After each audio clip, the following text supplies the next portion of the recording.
Welcome to our YouTube channel. स्वागत है आपका आपके अपने यूट्यूब चैनल में। और आज हम आपके लिए मोस्ट इम्पोर्टेंट क्वेश्चन लेकर आए हैं। या तो आप 6 क्लास में हैं, या आप 12th क्लास में हैं, या आप ग्रेजुएशन कर रहे हैं, सभी के लिए ये मोस्ट इम्पोर्टेंट क्वेश्चन है। तो ये मत समझिएगा कि ये मेरे सब्जेक्ट से रिलेटेड नहीं है, ऐसा कुछ भी नहीं है। ये सारे के सारे काफी इम्पोर्टेंट क्वेश्चन है जो हर व्यक्ति को पता होना चाहिए। तो चलिए शुरुआत करते हैं। पहला है हमारा, ऊतक क्या है अथवा ऊतक को परिभाषित कीजिए। तो बताना है ऊतक क्या है। आंसर देखते हैं। कोशिकाओं का वह समूह जिसकी उत्पत्ति, संरचना तथा कार्य समान होते हैं, ऊतक कहलाता है। ठीक है, यानी बहुत सारी कोशिकाओं, छोटी छोटी कोशिकाएं, हमारे शरीर में बहुत सारी कोशिकाएं होती हैं, उन सभी से मिलकर ऊतक का निर्माण होता है। ठीक है, अगला क्वेश्चन है, और अंग्रेजी में से टिश्यू कहलाता है। ठीक है, अंग्रेजी में टिश्यू कहते हैं। अगला क्वेश्चन है, पदार्थ किसे कहते हैं।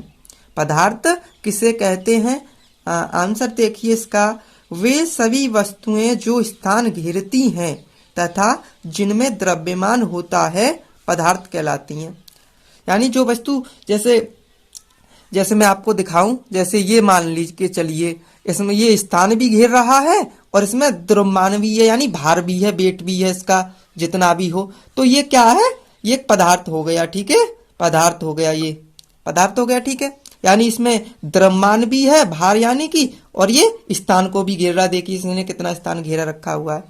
तो समझ गए होंगे आप। अगला क्वेश्चन देखते हैं। अगला क्वेश्चन देखिए।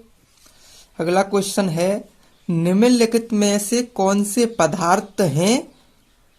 कुर्सी, वायु, स्नेह, गंध, घृणा, बादाम, विचार, शीत, शीतल पेय, इत्र की सुगंध। तो आपको इनमें से छांट के लिखना है कि कौन से पदार्थ हैं, बाकी को छोड़ देना है। जैसे कुर्सी, यानी कुर्सी, वायु, बादाम तथा शीतल पेय पदार्थ हैं, क्योंकि इनमें द्रव्यमान होता है और ये स्थान घेरते हैं। कुर्सी देखी होगी आपने, आप कुर्सी बहुत सारा जगह घेरता है। वायु में भार भी होता है। इसका इस्तेमाल करने के लिए आप बराबर के 2 गुब्बारे लीजिए, उनमें बराबर गैस भरिए और एक उनको लटका लीजिए। ठीक है, धागे से बांध के। चलिए उसका प्रयोग मैं जल्द लेकर आऊंगा। और फिर एक गुब्बारे को फोड़ दीजिए और फिर वो एक सिरा ऊपर उठ जाता है। इससे पता चलता है कि वायु में भार भी होता है। चलिए बहुत सारी चीजें बतानी है आपको। बादाम आपने देखा होगा, बादाम में वजन भी होता है, और उसको रख दीजिए इस प्रकार से तो वो स्थान भी घेर लेगा।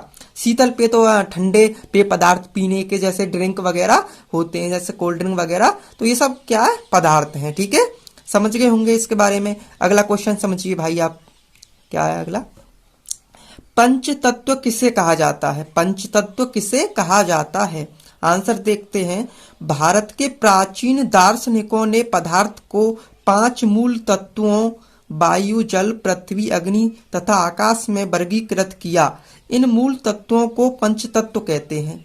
ठीक है, इन मूल तत्वों को ही पंच तत्व कहते हैं। इन्हीं 5 तत्वों में हमारा शरीर, क्या इन्हीं 5 तत्वों से हमारा शरीर मिलकर बना हुआ है, और जब हमारी मृत्यु हो जाती है तो इन 5 चीजों को ही हमारा शरीर अपना चला जाता है। 5 चीजों में ही कह सकते हैं कि मिल जाता है, उसी में मिक्स हो जाता है, ये समझ लीजिए, मिश्रित हो जाता है इन्हीं 5 चीजों में।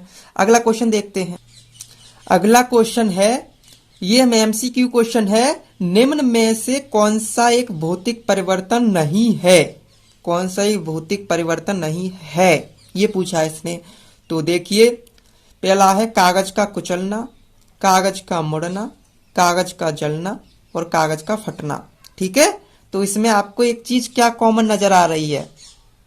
इसका आप कमेंट में आंसर दीजिएगा। देखते हैं कौन कौन इसका आंसर सही दे पाता है। ये आपको कमेंट सेक्शन में बताना है इसका आंसर। तो आज की इस वीडियो में इतना ही। जल्द मिलते हैं आपसे कोई नई वीडियो के साथ। जब तक के लिए बहुत बहुत धन्यवाद।